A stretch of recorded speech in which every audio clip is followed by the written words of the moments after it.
इमामगंज में आपकी पार्टी जो है चुनाव जीत गई। इमामगंज में मेरी पार्टी चुनाव नहीं जीती है। इमामगंज के लोग चुनाव जिताए हैं और जीते हैं।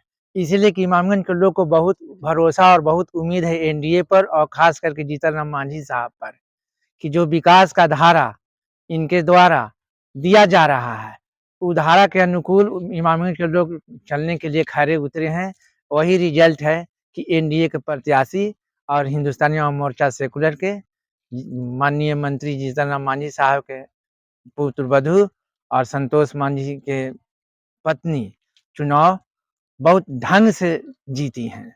इस तरह से शुभकामना देना चाहेंगे। शुभकामना देना चाह रहे हैं। पहले मैं इमामगंज के आम आवाम को शुभकामना देना चाह रहे हैं, इसलिए कि वो इतना ढंग से वो अपना रिजल्ट दिए हैं कि वहाँ देखते हुए ये चले हैं कि विकास को वहाँ देखे हैं और विशेष चीज कुछ नहीं देखे हैं। विकास का आशा बहुत ज़्यादा है और विकास के आशा जितना ज़्यादा अपेक्षा किए हुए हैं वहाँ इमामगंज के लोग, बहुत खरे उतरेंगी हमारे दीपा मांझी इमामगंज के लिए और विकास के लिए।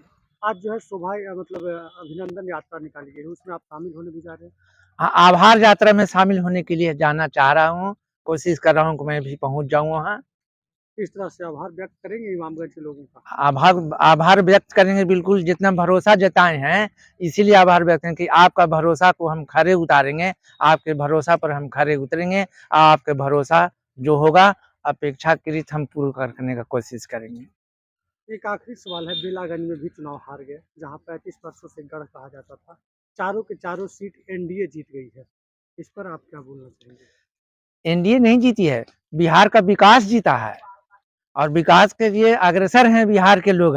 अब जातिवाद से थोड़ा थोड़ा किनारा हटना आरंभ किए हैं। जातिवाद से पूर्णता नहीं हटे हैं, परंतु जातिवाद से थोड़ा थोड़ा किनारा हटते हटते बिल्कुल विकास की ओर बिहार के लोग जाएंगे और विकास के लिए सोचना शुरू कर दिए हैं बिहार के लोग। चाहे जाति कोई हो, विकास यहाँ मुद्दा आ गया है सर्वप्रथम।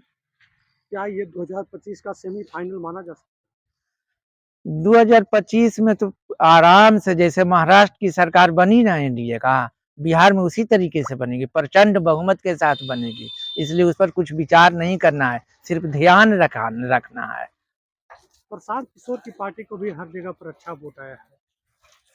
प्रशांत किशोर रणनीतिकार रहे हैं, लेकिन प्रशांत किशोर जितना जल्दबाजी करके काम दिखाए हैं और जितना उनको भरोसा था आम आवाम पर, और जितना भरोसा आम आवाम पर था, लेकिन आम आवाम का भरोसा विकास पर था, लेकिन प्रशांत किशोर के द्वारा अभी बिहार राज्य में किसी तरह का कोई विकास का रोशनी नहीं देखा गया है और एनडीए के द्वारा विकास का जो रोशनी देखा जा रहा है, इसलिए एनडीए के प्रति तो बिहार वासी बिल्कुल पीछे दौड़ लगाए हुए हैं ना।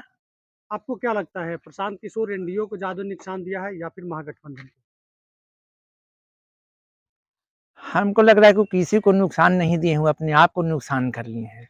उनको अभी ये जो 4 सीट का सेमीफाइनल था, इसमें उनको फेस नहीं करना चाहिए था मेरे समझ से। वो नुकसान अपने आप को दिए हैं, किसी को नुकसान नहीं दिए हैं।